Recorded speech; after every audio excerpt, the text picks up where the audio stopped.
Muchas gracias, diputada presidenta, bienvenida secretaria y bienvenido el procurador. Sin duda, la Ciudad de México cuenta con grandes oportunidades para transitar hacia un modelo sustentable en virtud de haber propiciado servicios especializados que permiten la transición hacia patrones de producción y consumo de medioambiental que no deterioren el medio biofísico de esta ciudad.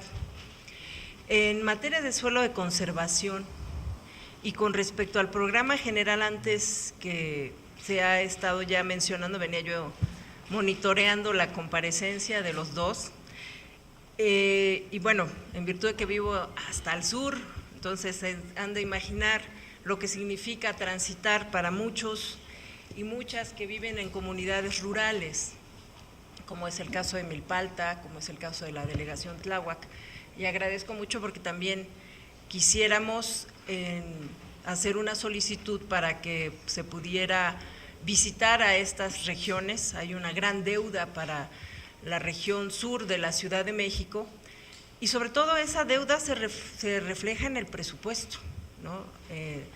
Hoy la Ciudad de México en materia presupuestal pues abrió un boquete para las zonas rurales, se disminuyó considerablemente el presupuesto que se ejercía en años o en sexenios anteriores, en gobiernos anteriores, y la Ciudad de México tristemente le destina menos presupuesto para estas zonas en comparación de otros territorios.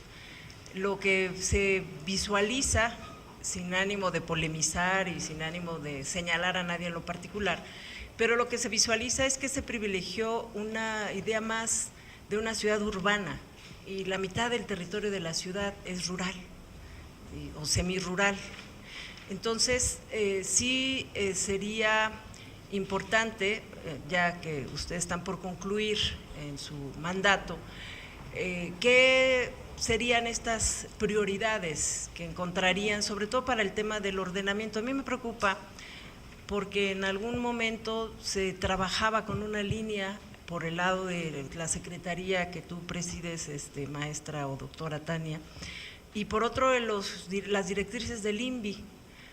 Me tocó en alguna ocasión encontrar que se hacía proyectos de vivienda rural, pero se hacía en zonas, por ejemplo, en la parte lacustre, que no estaba, digamos, el tema de la factibilidad para poder detonar proyectos, pues que también generaran sustentabilidad. Entonces, el INVI autorizaba, hoy tenemos un problema particular, por ejemplo, el que estoy más o menos ahí analizando, es el de Zapotitlán, donde autorizaron un proyecto de vivienda y con el simple hecho de otorgar la factibilidad o la viabilidad, pero no se tiene garantizada la cuestión de la distribución para que les llegue el agua potable, ¿no? O sea, no está garantizado ese servicio y sin embargo pues están proyectando más de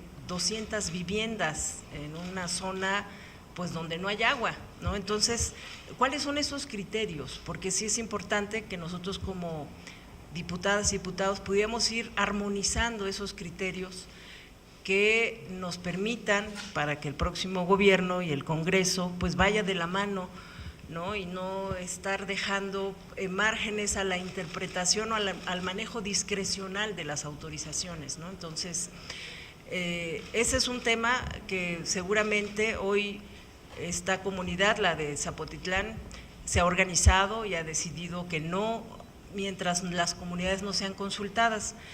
Por suerte la Constitución, y yo digo por suerte, más bien fue por derecho y por organización de las comunidades, los pueblos y los barrios originarios, tienen un capítulo donde todo lo que se pretenda autorizar tiene que ser consultada a las comunidades. Eso va a ser un gran avance para que todo vaya en armonización, en una visión de sustentabilidad real.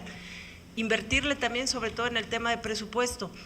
Y por último, el dato que más nos preocupó y que en algún momento sí mandé una nota a la oficina de la secretaria, pero ya hace mucho, que será como 3 años, porque había una diputada en ese entonces allá en Milpalta que traía un programa que se llamaba Cuartos Rosas y los cuartos rosas empezaron a aparecer en suelo de conservación y empezaron a llevar tabique, cemento, porque pues estaban todos en campaña, ¿no? Entregaban cemento, varillas, en todos lados, pero lo hacían en suelo de conservación.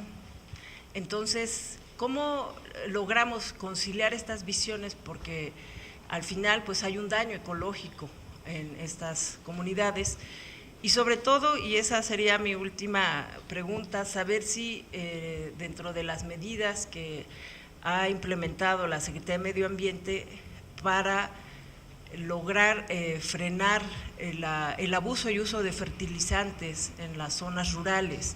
Está muy ligado el aumento de cáncer en comunidades como la donde yo soy originaria, de Milpalta, porque ha aumentado el cáncer en hígado, en cáncer en páncreas, por el abuso del fertilizante y los pesticidas. Entonces, ¿qué podemos hacer? O sea, ¿qué planes de mitigación ustedes dejarían en conclusión para que se pudiera retomar en el tema de salud, de la producción orgánica? Vamos mucho, hay tianguis orgánicos, hay mucha moda sobre la producción orgánica, pero ¿qué aportaciones reales ha hecho la Secretaría de Medio Ambiente al respecto para nosotros pues retomarlas? Porque digo, no podemos partir de que termine este gobierno y partir de cero, sino hay cosas muy positivas y hay otras cosas que se tienen que replantear.